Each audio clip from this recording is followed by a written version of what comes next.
They didn't just leave her. They wrote her out of the story. Meri didn't weep when the divorce was finalized. She didn't scream when Kody selected Robyn, or when he didn't remember anniversaries, or when he refused to come to her home anymore. No, Meri had learned to survive silence. How to bear hurt without sound. But this was different. It began quietly, a message intended for one of the children, a legal outline of the Brown estate, detailing past records of family holdings, names in order of claim, lineage, legacy, and her name was gone. Not relegated to the back. Gone. Erased. Kody Brown's original wife. The one that began it all. Erased from the official narrative of their lives, as if she never existed. As if she was a footnote in someone else's backstory. To be unloved hurts. To be unwritten, that's war. Meri stood in the doorway of her tiny Flagstaff house, clutching the printed pages with shaking hands. At first she thought it was an error. Something forgotten in an email or a misfiling of documents. But when she showed it to Kody, he didn't flinch. He didn't apologize. He just said, "You're not part of that structure anymore, Meri. That's not your world now." Not her world. She had lived in that world before Robyn ever walked into it. Before the show. Before the kids started having kids. Before the fame. There was Meri. And now she was being wiped from the narrative like dust on a shelf. She spent that evening alone at her kitchen table, with the light of one lamp casting shadows on a journal. She gazed at the empty page for hours, searching for a word that would describe the ache residing underneath her ribcage. It wasn't betrayal. It wasn't heartbreak. It was deletion. The type that occurs not with yelling, but with silence. With tales being recounted without your name. With disused photographs, omissions from scrapbooks. With birthdays never spoken about at the dinner table. She wasn't simply being pushed aside. She was being rewritten out. And that's when things shifted. That's when the quiet, long-suffering woman the world believed they knew, decided she was finished. Meri did not just hire any attorney. She hired a storytelling lawyer, one who dealt with legacy conflicts. She did not desire Kody's riches. She did not desire Robyn's sympathy. She desired truth. And in a courtroom, truth is a weapon when you finally choose to use it. The case wasn't about custody or divorce settlements. It was about the historical record of the Brown family, and whether Meri's name belonged in the archives, in the property trusts, and in the documented origin of the Sister Wives legacy. The courtroom was small, private, just a few wooden benches and tired ceiling fans. Kody looked annoyed from the moment she walked in. Robyn held a leather-bound folder, as if it were her life. And Meri? She entered with no makeup, no jewelry, and no fear.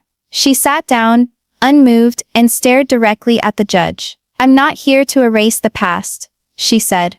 "I'm here to prevent it from being erased. The most dangerous one in the room is the one who has nothing to prove." Kody laughed, but the judge leaned in. "Can you explain, Miss Brown?"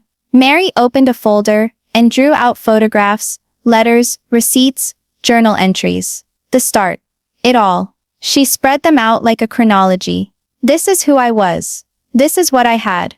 And this," she held up the redacted family document, "is what they're assuming never occurred." Robyn attempted to protest. She left. "No," Meri answered quietly. "I was pushed." Kody fidgeted in his seat. This wasn't going the way he'd anticipated. He'd expected her to yell. He'd expected her to break down. But she was calm, unshakable, concentrated. She wasn't attempting to win him back. She was attempting to reclaim herself. The judge scanned the papers in silence. Then he addressed Kody. Why was her name left off the amended family trust? Kody hesitated. It didn't feel right. She's no longer a part of the live structure. The judge arched an eyebrow. In the decades she spent raising your children, co-founding your shared home, and appearing on national television. What structure was that? Kody didn't respond, because there was no response.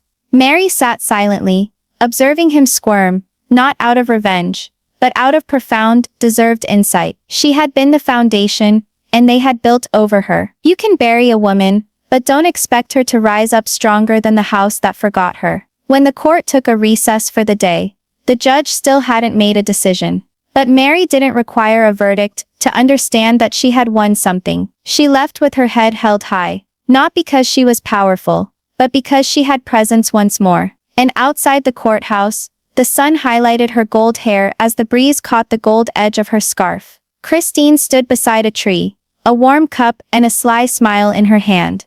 Without a word, Meri took the tea from her, smiling. "It's like you read my mind." "No," said Christine. "I just remember it, like the rest of the world should." Meri took a slow sip, then moved toward the camera crews, standing at the perimeter of the lot. She didn't blink this time. She moved directly toward them.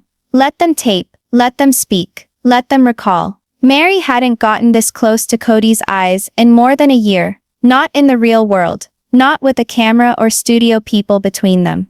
And yet here they were, separated by mere feet, sitting at separate tables in a darkened courtroom, with nothing more than a thick stack of paper and 2 decades of anger between them. The bailiff recited the docket slowly. Brown v. Brown, case about historical representation within legal family trusts and joint legacy records. Kody shifted uncomfortably in his seat. Robyn's face set. Meri did not blink. To the rest of the world, it was like legal fluff, semantics and spreadsheets. But within this room, it was war over one thing: memory. The courtroom was silent as the judge opened the first folder. Her voice was calm, but her words carried weight. "Miss Brown, you're requesting restoration of your historical presence in the official family narrative." "Yes, Your Honor," Meri answered. "Not just in paperwork. In truth." She glanced at Kody. He looked away. The judge raised an eyebrow. "And you, Mr. Brown, your position is that Miss Brown's removal was justified." Kody cleared his throat. "It wasn't removal. It was a reframing. Our family changed." "Changed?" Meri asked, her voice softly sharp. "You mean you rewrote it to start with Robyn?" Kody's lips puckered. "That's not what I said." "No," she said. "But that's what you did. History isn't written by the victors. It's rewritten by the cowards." The judge raised one of the papers, a reworked family tree from the Brown family estate binder. "Under this," she said, "your family history starts in 2010, with the legal marriage to Robyn Brown." "Yes," Kody said. "And your previous plural marriages. They're part of our past, but not part of our current legal framework." Meri crossed her arms. "Your Honor, respectfully. We all understand that plural marriages weren't legally valid as monogamous ones were. But that doesn't erase the years of child rearing, shared finances, public exposure we all went through together." The judge gazed at Robyn. "Mrs. Brown, did you authorize this rewrite?" Robyn hunched forward. "I trusted Kody's choice. He's head of the household." Meri raised her eyes slowly to catch Robyn's. "Was it your idea, or did you just sign it?" Robyn stiffened. "I didn't sign anything with ill will." "No," Meri replied, tone even. "Just convenient." The courtroom grew silent. No hollering, no theatrics, just facts. And stress so thick a person could cut it with a knife. Meri rose and crossed the room to the front, holding a big manila envelope. "I'd like to submit this as evidence," she said, placing it on the bench before the court. "A decade of family diaries, videos, interviews, and contracts. Each and every one of them testifying to my presence in this family years prior to the narrative they're now peddling." The judge opened the file with slow deliberation, eyes running over the contents. "Tell me," she said, not unpleasantly, "what do you stand to gain from this, Miss Brown?" Meri swallowed. Not rage, not tears, just truth. "I want to be." She stared at Robyn, then at Kody. "I'm not asking to turn back. I'm not attempting to reverse divorce, or act like we didn't break apart. But I created that family. I cried for it. And now they want to act like I wasn't ever a part of it." She stopped talking, hiccuping for a second. "I'm not here for revenge. I'm here for recognition. You don't have to love me, but you will not erase me." Kody slumped back in his chair, arms crossed. She walked away. He grumbled. "I was pushed." Meri shot back, no longer gentle. "Years of silence, exclusion and watching you construct a wall with Robyn, while I stood outside knocking." Robyn seemed shaken for the first time. The judge took notes. "Mr. Brown, do you have any comment on the family story currently being employed in books, television, and legal writings? Is deliberately leaving out Miss Brown's involvement?" Kody paused. It captures our life now. And do your children accept that one? He blinked. They've accepted it. Meri set her jaw. No, she said. They've suffered it. As I did. The judge looked at her once more. Miss Brown, if the court were to grant your request, what would you like altered? Restore my name to the family history. Acknowledge me in the trust documents. And any public records, on file or forthcoming, should reflect the full truth of this family's timeline. Robyn shook her head. You can't force us to emotionally include you, Meri. I'm not asking for your emotions, she replied. I'm asking for your honesty. When the court adjourned for lunch, Meri sat outside on a wooden bench under a cottonwood tree. The breeze rustled her notes, but she didn't chase the pages. She just watched the leaves drift. Christine sat beside her, having slipped in earlier without announcement. She passed Meri a bottle of water. You were strong in there, she said. Meri looked at her. You think I'm doing the right thing? Christine shrugged. Depends on your goal. I don't want revenge. I know. I just don't want to disappear. Christine nodded slowly. Then yes, you're doing the right thing. There's power in showing up, even when no one claps for you. Back inside, the judge reopened the session. Miss Brown, we'll allow your timeline to be considered. Mr. Brown, you'll need to provide justification for the revised version currently in use across media, business, and legal platforms. Robyn opened her folder, prepared to speak. But the judge stopped her.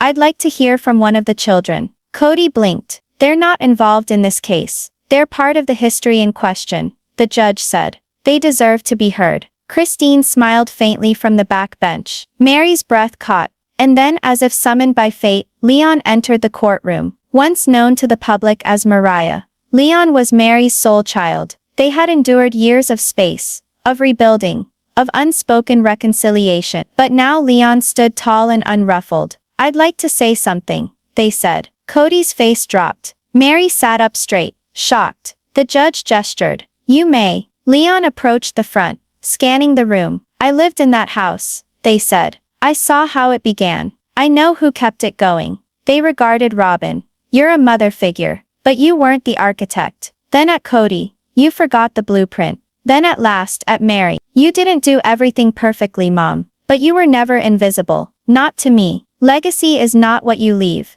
It's who remembers you when you're gone. The room held its breath. The judge nodded. We'll reconvene tomorrow for closing arguments. Until then, both parties are requested to bring a final summary, legal and emotional. Meri rose slowly, meeting Kody's gaze one final time before she left. There was no contempt on her face, only sadness, and something more volatile than rage. Peace. The sort that declares, I'm no longer afraid of you. Night descended thick over Flagstaff. But Meri didn't sleep. She was in bed, her journal open before her. The ink pen had gone still hours earlier. The words had lost their use, not because she didn't have them, but because she'd already said them all before. In secret, in agony, in solitude. And now finally, the world was hearing them, or at least the court was. She hadn't thought Leon would show up. She hadn't even informed them of the hearing. And yet, there they were, standing as a silent referee between truth and legacy, providing her with the sort of credibility that had long eluded her. At times we don't need encouragement. We just need someone to say you're not crazy. The following morning was chillier than normal. Gray clouds hung low as if the sky itself bore the burden of what was to be uttered today. Meri came early, papers clutched in her hand, her face inscrutable. Christine stood already at the courthouse entrance. She nodded curtly, and offered Meri a paper cup of tea. No words, no acting, pure presence. Robyn came next, accompanied by a paralegal, and clutching a file so clean it couldn't possibly have been real. Her high heels clicked over the marble floor as she brushed past Meri without so much as a glance. And Kody? He showed up late, by himself, and yet somehow still smug. Within the courtroom, they all assumed their positions. The judge didn't lose any time. This is the second and last day. Both sides will make closing arguments. One legal, one personal. The floor is yours. Meri went first. She made her way slowly to the middle, holding one sheet of handwritten paper. Her voice was firm. There's a violence, she started. That doesn't leave marks. You can't photograph it. You can't tell people at dinner about it. but it takes something from you anyway. She gazed at Kody, then Robyn. It's the violence of being erased, of having your story told but not your name, of seeing the man you married act as if you were just a chapter he skipped in the book of his life. A murmur ran through the courtroom, but Meri continued. You don't have to love me. You don't even have to like me. But you don't get to pretend I didn't help build the very foundation you're still living on. She took a breath and let her voice crack slightly. I don't want your approval. I want my name back. Dignity doesn't ask for favors. It demands truth. The judge nodded sympathetically and motioned her to go back to her seat. Robyn stood next. Her face was well under control, but a faint crack had already developed around her eyes. Your Honor, she said, this isn't just about history. It's about emotional safety. Kody and I changed the family structure because the old one was hurting everybody. We weren't trying to erase anyone. We were trying to move forward. The judge lifted a hand. Did you discuss it with the others? We didn't feel it was necessary. Robyn said. You didn't feel Meri's voice was necessary? The judge asked. Robyn stood still. No, that's not what I meant. It was, and everyone knew it. Then Kody stood. He did not hold a paper, only his posture, stiff, defensive. I've devoted my whole adult life to keeping this family intact, he started. I was being tugged one way. Every wife wanted something else. And yes, I screwed up. But I also made choices that preserved what was remaining. He glanced at Meri. I didn't erase you. I just ceased living with pain. Meri shifted her head. You didn't erase me due to pain, Kody. You erased me because Robyn asked you to. Gasps emanated from the room. And even the judge seemed taken aback for a moment. Kody's jaw clenched. That's not true. But Robyn didn't refute it. She simply gazed at the floor. The judge cleared his throat. This isn't a therapy session. Let's concentrate on the documents. Meri grabbed hold of her last bit of evidence. A video clip from a 2011 episode of Sister Wives. It featured her and Kody walking arm in arm, discussing their vision for the family. The courtroom projector showed it silently, subtitles scrolling across the bottom. We're creating something that will outlast us, Meri had said in the footage. This family is forever, no matter if we struggle. When the clip finished, the hushed silence in the courtroom was more deafening than the video itself had been. The judge turned to Kody. Is this still your dream? He opened his mouth, then closed it. When a man hesitates to answer about forever, you already know the truth. After a long pause, the judge stood. I'll be taking the documents into private review. A verdict will be issued in writing within 7 business days. With a bang of the gavel, it was done. But no one stood. Not at first. Because this wasn't a courtroom full of winners and losers. This was a room full of people finally reckoning with the past. Meri packed up slowly. No crying. No tantrums. Just stoic determination. Christine caught her on the steps of the courthouse. You did it. I don't know if I won, Meri said quietly. Christine shook her head. You came. That's more important than winning. That night, Meri came home to a call from an unknown number. She pressed play on the voicemail. It was Gwendolyn. Hey, I watched the case online today. Just wanted to say I saw you. I remember everything. And I love you. You're part of our story. Always. Meri closed her eyes, taking in the moment. Validation didn't require applause. It required truth. The following morning she strolled around her house and saw the framed photos she hadn't seen in years. Her and Kody on their wedding day. Her cradling baby Leon. The entire family sitting on a couch together, smiling before everything imploded. She didn't weep. She removed them all from the frames and began packing. Sometimes healing involves releasing what once made you count. A few weeks later, the court ruling came through. She didn't open it immediately. She simply held it for a long time in her lap. When she finally ripped the seal and read the first paragraph, she smiled. The court had decided in her favor. Her name would be restored to all family historical documents, estate papers and contractual records concerning the Brown family public image. But that wasn't the victory. The actual victory had already occurred. The world had witnessed. The kids had spoken. And Meri. She had ceased waiting for someone else to inform her who she was. She posted on her blog that evening for the first time in more than a year. A new entry. With a title that read simply, Still Here. It started. They attempted to erase me. But I have the originals. And within a few hours it went viral. Fans swamped her page with encouragement. Screenshots of the courtroom, quotes from what she'd testified. Kody did not release a statement. Neither did Robyn. They remained silent. And finally, for once, that silence served Meri well. Because this time silence did not bury her. It raised her up. She was not a footnote anymore. She was a headline. You do not need to be invited back to the table if you build your own. Meri never imagined freedom would be so still. No balloons, no camera crew, no soundstage background music swelling with resolution.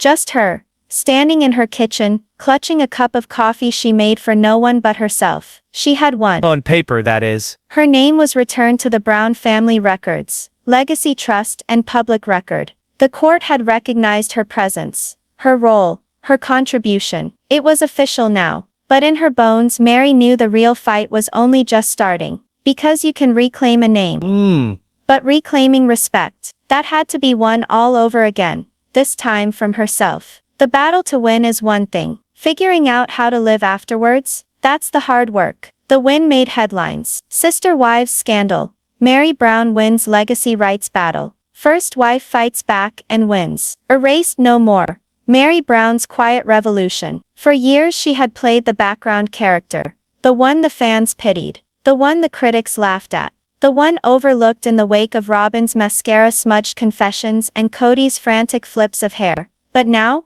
Meri was in the spotlight. And for once, not due to heartache, but due to bravery. And she wasn't wasting it. She met with a small publishing house in Flagstaff. Nothing glamorous. No New York power suits or high-rise deals. Just a gentle suggestion. A memoir. One that would at last say her name. Not the one the show had cut up. Not the one Kody had retyped. But the raw, painful, defiant truth. They didn't even need to ask twice. She started writing that very evening. It was difficult at first. How do you dig out memories that were buried, not by time, but by shame? But the more she wrote, the louder her voice returned. The Meri who once dreamed. The Meri who painted the walls of her first shared home. Who cradled Christine's babies alongside her own heartache. The Meri who forgave Janelle over and over because family was meant to be more important than pride. She wrote of the hurt, yes, but also of the loveliness, because that's what people lost sight of when they erased her. The loveliness she helped create. Sharing your truth is not revenge, it's rebirth. In the meantime, news of the decision traveled fast in the Brown family. Some messaged her in hushed tones. Little strings of encouragement, heart emoticons. You did it. Others phoned. Even Janelle, defensive as ever, called. You were strong, she told her. I don't think I would have been able to do it. You could have, Meri said softly. You just didn't. And that was fine. This journey wasn't about pulling the others back into the broken system. It was about getting out of it altogether. And claiming the dignity they sought to bury with her. Robyn remained quiet. Not a word. Not a message. Not a single public statement. But Meri no longer needed it. Silence no longer terrified her. She began going on podcasts. Not celebrity gossip segments, but women's resilience forums, trauma healing circles and authors' corners, where individuals spoke about survival and regaining lost selves. Her voice was stronger each time. Less tremulous, less censored, and with each appearance another woman came forward. Women who had been expunged from families, businesses, legacies. One woman wrote, "They replaced me in our church directory after I escaped my abusive husband. You reminded me I exist." Another wrote, "Your story helped me stand up to my daughter's father. I'm finally putting my name back on the lease." When one woman tells the truth, she becomes the permission others were waiting for. But even in victory, Meri wasn't finished. She returned to the courthouse, not to reopen the case, but to file a request for a public statement from the Brown family legal entity. A single-page correction. Meri Brown was a founding member of our family. Her presence, contributions, and legacy are a part of who we are, and will be acknowledged from here on out. Unarguable. Clean. Simple. Kody resisted it. He wrote emails, hired lawyers, attempted to have her settle out of court. But Meri didn't flinch. "It's not for me," she said. "It's for all the people you lied to." He said nothing. But 3 days later the statement came out, released on the Brown family's official LLC website. And that was that. Her name could no longer be erased from the public record. She sat on her porch one evening under the stars. The desert wind was chill, blowing through the trees. She heard far-off coyotes and the gentle creaking of the wooden railing beneath her arm. And for the first time in years, she felt at peace. Not the numb, forced peace that she had put on for the cameras, but honest, hard-won peace. The sort that comes when you cease to beg to be noticed, and decide to stand anyway. She had a sip of her tea and smiled. And then, as if on cue, her phone began to buzz. It was a number she hadn't seen in some time. Christine. A voice message. She played it. "You started something, Meri. And I think it's time I finish it." Mary's eyes flashed wide. There was something in the tone of Christine. Something soft, strong, done. A change was impending. Not only for Meri, but for all of them. She rested back in her chair, and spoke softly to herself. "They thought they could erase me, and all they did was make me louder. Some fights you win in court, others you win by living well beyond what they anticipated." Christine didn't dither. A matter of days after leaving a voice message for Meri, she held a live press conference. No reality show television, no TLC crew, just a makeshift stage, a mic, and one woman finally willing to address all questions without being edited. Meri occupied a front row seat. Janelle came quietly and hung in the back. Even Gwendolyn attended, arms folded, face expressionless but there. And hiding somewhere in the sea of people, wearing a baseball cap and sunglasses, was Kody Brown. He believed he could get away with it. But he stood out, and Christine knew. That was the idea. She took the stage with no notes, no script, just honesty. "My name is Christine Brown," she started, "and I was in a family that made millions making believe we were intact. But today I'm not here to entertain. I'm here to reveal." When one woman speaks out, she shatters the glass for all the others still inside. Christine's voice did not tremble. Not this time. She told of being manipulated under the guise of spiritual responsibility, of nights spent crying alone while Kody slept over at Robyn's, of birthdays missed, of weddings missed, of being informed that love was attained through submission. She did not only speak about herself, she spoke of Meri. She was the first wife. She took the hardest blows. She set the tone, kept the peace, and got blamed when things fell apart. And then, they erased her. Meri felt her throat tighten. But she didn't cry. Because this wasn't pain anymore. It was power. Christine continued. "We were all complicit in different ways. But Robyn orchestrated a new family story with Kody while pretending to be a victim." Gasps rippled through the crowd. Christine didn't flinch. "I'm not here to shame," she said. "I'm here to set the record straight. For myself. For Meri. For every wife who was told her worth depended on how quiet she could stay." Kody stood to leave, but cameras caught him. The audience turned. Some jeered. Others just watched. Christine paused and looked straight at him. "Always said our stories were part of the family. Well, Kody, this is part of the family now." He stonewalled. Didn't talk. Didn't wave. Just turned and exited. The first time in public that Kody Brown appeared smaller than the women he abandoned. Later that evening, Robyn broke her silence. She went live on social media, alone in a dark room, her eyes puffy, mascara smeared. "I never meant to hurt anyone," she claimed. "I thought I was doing what was best for our children, for the family we still had." The comments section went crazy. Some of her defenders came out.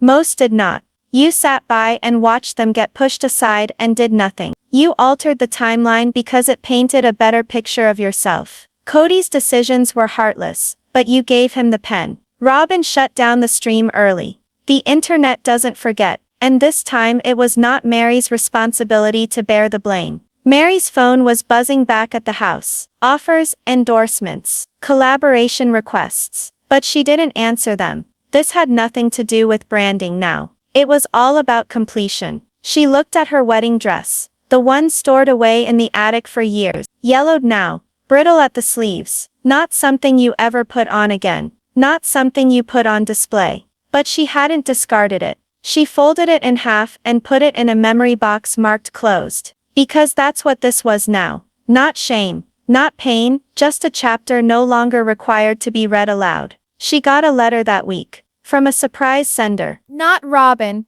not Kody. From Janelle. A simple scribbled note.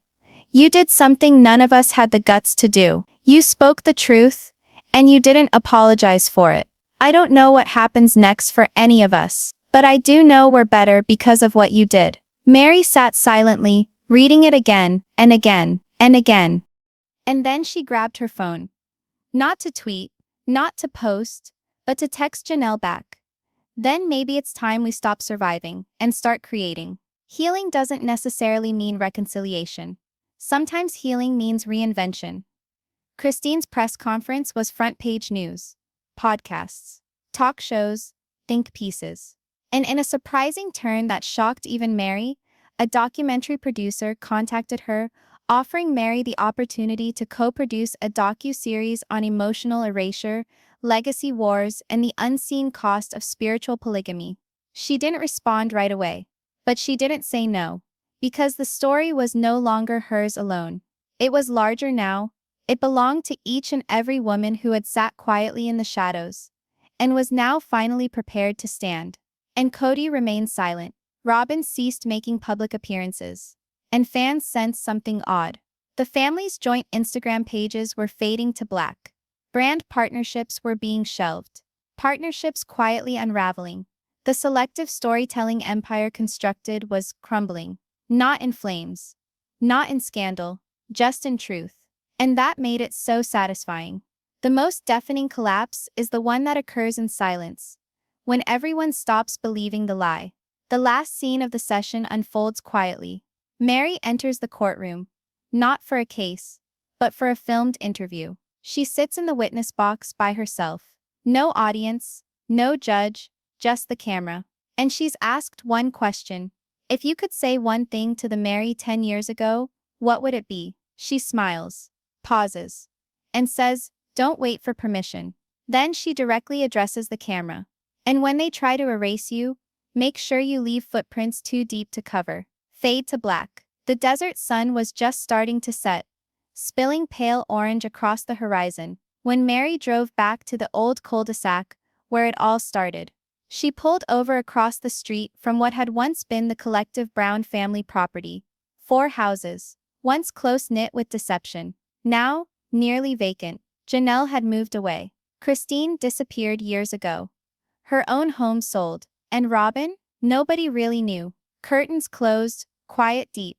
And Kody, the man who used to rule every doorstep, now dwelled in the shadows behind them. He no longer threw barbecues. No longer set up group meetings. He simply came and went quietly. Sometimes by himself, sometimes not at all. Meri got out of the car and gazed. She wasn't here to rehash. She wasn't here to reach. She was here to release. Closure doesn't come with a bang. It comes with a breath. In her hand, a letter, folded, creased, frayed at the corners. A letter she had written to herself, not to Kody.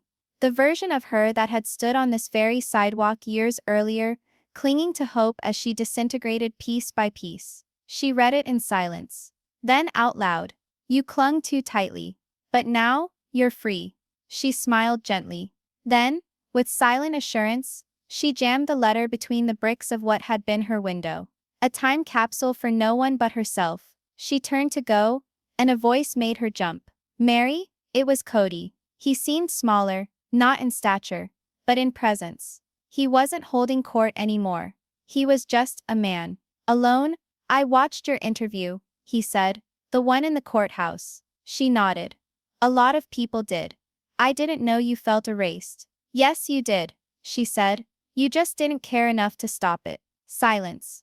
He let out a breath, massaging the base of his neck. "I made a mess of all of it. I know. I thought I was doing what God wanted." "No," Meri said softly.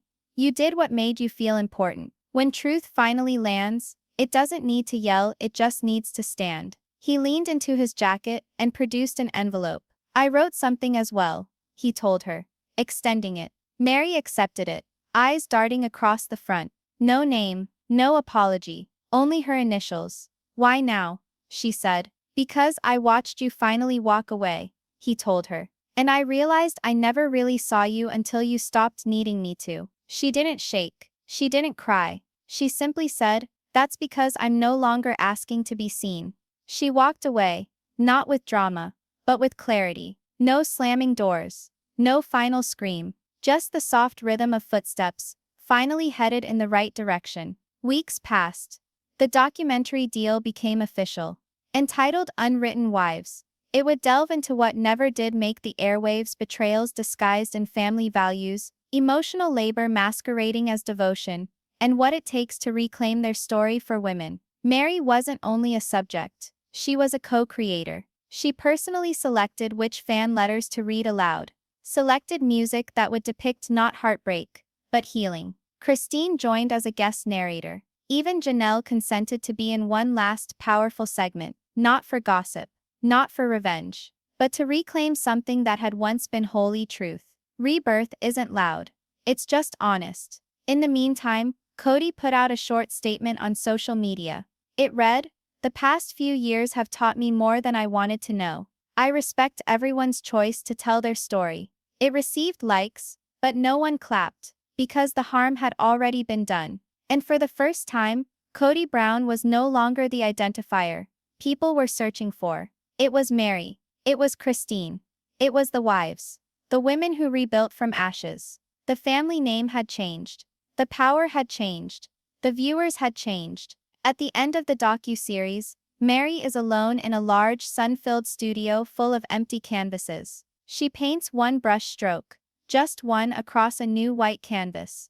Then she looks at the camera and smiles. No makeup team. No nice lights. Just Meri, the one that they attempted to take out, the one who did not beg to be penned back in, because she began to write her own pages, page by page. And the last word she says, soft, clear, true. If I had to go through all of it just to become this version of me, then I wouldn't change a thing. The greatest revenge is living well, but the ultimate reward is being free.